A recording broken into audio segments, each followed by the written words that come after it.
ದೀಪಾವಳಿಗೂ ಚೆಂಡು ಹೂವಿಗೂ ಅವಿನಾಭಾವ ಸಂಬಂಧ.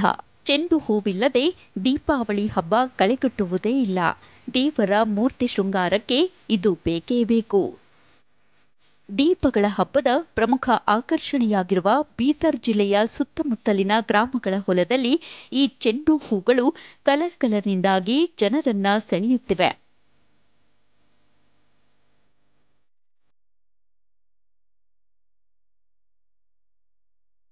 ನೋಡಿ, ಇಲ್ಲಿ ಕಾಣ್ತಿರುವ ಈ ಹೂ ತೋಟಗಳನ್ನು ಚೆಂಡು ಹೂವು, ಸೇವಂತಿ ಹೂವು, ಹೀಗೆ ಕಲರ್ ಹೂವುಗಳನ್ನ ನೋಡ್ತಿದ್ರೆ ಮನಸ್ಸು ಪುಳಕಗೊಳ್ಳುತ್ತೆ.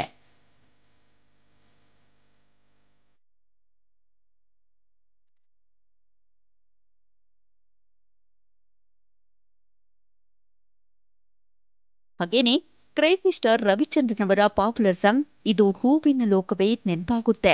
ಹೌದು, ಬೀದರ್ ಜಿಲ್ಲೆಯ ಬಹುತೇಕ ರೈತರ ಹೊಲದಲ್ಲಿ ಈಗ ಹೂವಿನ ಲೋಕವೇ ತೆರೆದುಕೊಂಡಿದೆ. ಎತ್ತ ನೋಡಿದ್ರೂ ಬಗೆ ಬಗೆಯ ಹೂವುಗಳು ಕಂಗೊಳಿಸುತ್ತಿವೆ.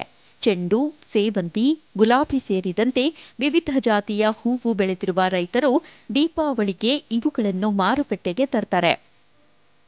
ಕೆಲ ರೈತರು ಪಟ್ಟಣ ಸೇರಿದಂತೆ ನಗರ ಪ್ರದೇಶಗಳ ರಸ್ತೆ ಪಕ್ಕದಲ್ಲಿ ನೇರವಾಗಿ ಜನತೆಗೆ ಮಾರಾಟ ಮಾಡ್ತಾರೆ. ಇನ್ನು ಕೆಲವೆಡೆ ವ್ಯಾಪಾರಸ್ಥರೇ ಪಟ್ಟಣ ಹೊರವಲಯದ ವಿವಿಧೆಡೆ ಬೆಳೆದ ಚೆಂಡು ಹೂವು ಬೆಳೆಗಾರರ ಹೊಲಕ್ಕೆ ತೆರಳಿ ಬೆಳೆಯನ್ನು ಗುತ್ತಿಗೆ ಪಡೆಯುತ್ತಾರೆ. ಹೀಗಾಗಿ ರೈತರು ಒಳ್ಳೆಯ ಲಾಭ ಬರುವ ನಿರೀಕ್ಷೆಯಲ್ಲಿದ್ದಾರೆ. ಕಾಲ ಅನುಗುಣವಾಗಿ ಬೆಳಿತೀನಿ. 4 ದೀಪಾವಳಿ ಹಾಗೂ ಚೌತಿ, ವಿನಾಯಕ ಚೌತಿಯಿಂದ ಕಂಟಿನ್ಯೂ ಹಬ್ಬಕ್ಕೂ ಬೆಳಿತೀನಿ, ಜಾಸ್ತಿನೇ ಬೆಳಿತೀನಿ. ಹಮೇಶೆ ಹೂ ಇರುತ್ತೆ, ಹಮೇಶೆ ಇಳುವರಿ ಚೆನ್ನಾಗಿ ಬರುತ್ತೆ, ಚೆನ್ನಾಗಿ ರೇಟೂ ಇರುತ್ತೆ.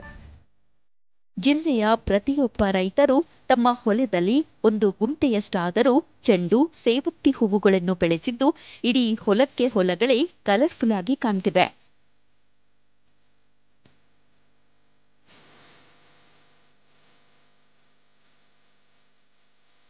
ಸೇವಂತಿ, ಕಾಕಡ ಹಾಗೂ ಗುಲಾಬಿ ಹೂವುಗಳ ಪರಿಮಳದ ಕಂಪು ಎಲ್ಲೆಡೆಯೂ ಸೂಸುತ್ತಿದೆ. ಅದರಲ್ಲೂ ಅತ್ಯಂತ ಕಡಿಮೆ ಖರ್ಚಿನಲ್ಲಿ ಅಧಿಕ ಲಾಭ ನೀಡುವ ಪುಷ್ಪ ಬೆಳೆಯೆಂದೇ ಖ್ಯಾತಿಯಾಗಿರುವ ಚೆಂಡು ಹೂವು ಬರದ ಮಧ್ಯೆಯೂ ಸಮೃದ್ಧವಾಗಿ ಬೆಳೆದು ನಿಂತಿದೆ. ಈ ಬಗ್ಗೆ ಮಾತನಾಡಿರುವ ತೋಟಗಾರಿಕೆ ಇಲಾಖೆ ಅಧಿಕಾರಿಗಳು, ಈ ವರ್ಷ ಹೂವು ಚೆನ್ನಾಗಿದ್ದು ರೈತರಿಗೆ ಉತ್ತಮ ಲಾಭ ಬರುವ ನಿರೀಕ್ಷೆ ಇದೆ ಎಂತಾರೆ. ಚೆಂಡು ಹೂ ಬೆಳೆದಂಥ ಎಲ್ಲ ರೈತರಿಗೆ ಒಳ್ಳೆಯ ಈ ಸರಿ ಮಾರುಕಟ್ಟೆ ದೊರಕಿದೆ. ಈ ಮುಂದೆ ದಸರಾ ಹಬ್ಬದಲ್ಲಿ ಮತ್ತು ದೀಪಾವಳಿ ಹಬ್ಬದಲ್ಲೂ ಕೂಡ ಅವರಿಗೆ ಮಾರುಕಟ್ಟೆ ದೊರಕುತ್ತೆ. 400 ಹೆಕ್ಟರ್ ಚೆಂಡು ಹೂ ಬೆಳೆ ಇದೆ ಸರ್. ಅದು ಭಾಲ್ಕಿಯಲ್ಲಿದೆ, ಮತ್ತು ಔರಾದಲ್ಲಿದೆ, ಮತ್ತು ಬೀದರ್ ತಾಲೂಕಿನ ಸುಲ್ತಾನ್ಪುರ ಗ್ರಾಮದಲ್ಲಿದೆ ಸರ್.